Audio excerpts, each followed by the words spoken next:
In this video, we'll show you how to change the front brake backing plate on your Chevy Silverado. You can find them on CarParts.com via the link in the description. For safety reasons, we strongly suggest watching our video on how to jack your Chevy Silverado safely.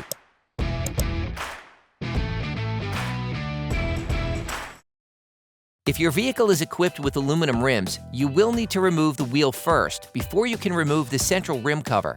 Put the wheel back in place. Put your truck back on the ground. Use a breaker bar and a 36mm socket to unblock the nut on the end of the CV axle. Then use a fork to unclip all the clips that hold the ABS sensor cable in place. You can also use a screwdriver to help you.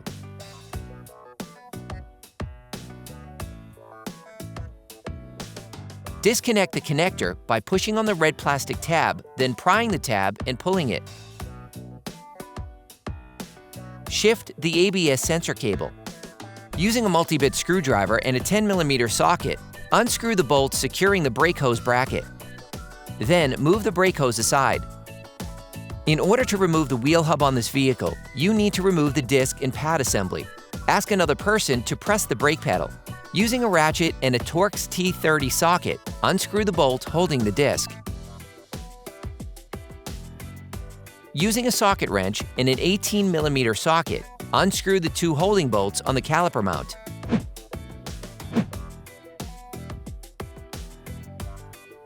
Tip: attach a piece of electrical cable or a hook to one of the strut spring coils.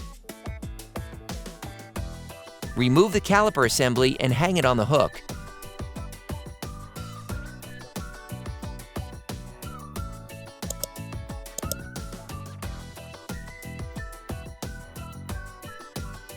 Finally, remove the disc. Finish unscrewing the nut on the end of the CV axle. The components to be removed are very often seized up, so don't hesitate to brush and to use penetrating oil to make removal easier.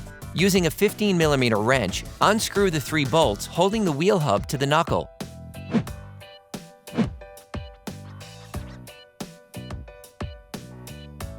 Remove the wheel hub assembly and the brake backing plate.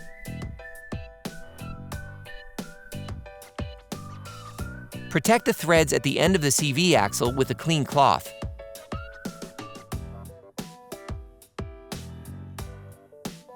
Clean the wheel knuckle using a wire brush and fine sandpaper. Finish with brake cleaner and wipe with a paper towel. Hey, it's Alex from CarParts.com. For great content, our best price, and fast shipping, download the CarParts.com app now. Remove the brake backing plate.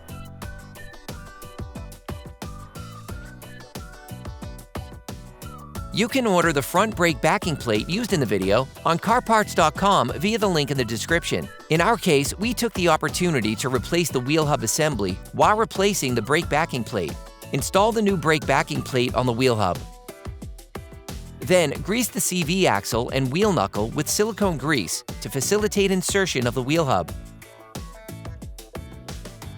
Install the wheel hub assembly, aligning the bolt holes with those on the brake backing plate. Then screw the 3 retaining bolts back in. Finish tightening using a torque wrench.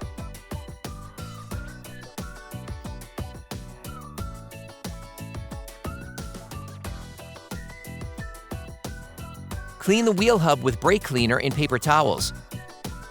Reinstall the brake disc.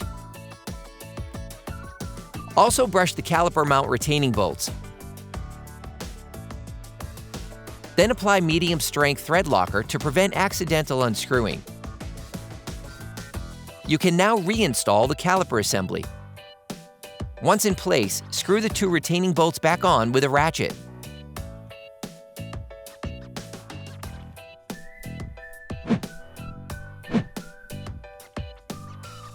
Finish tightening using a torque wrench. Screw the disc retaining bolt back on. Don't forget to remove the hook that you used to hold the caliper assembly together. Screw the brake hose mounting bracket back on. Replace the ABS sensor cable and clip it back into its slots.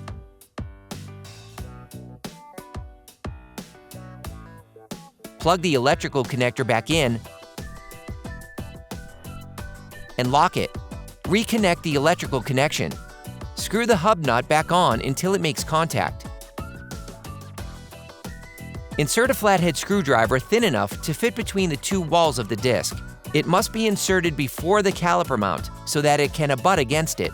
Finish tightening the hub nut with a torque wrench. Then you will be able to put the wheels back on your vehicle. Put your truck back on the ground before properly fixing the wheels in place. Operation complete.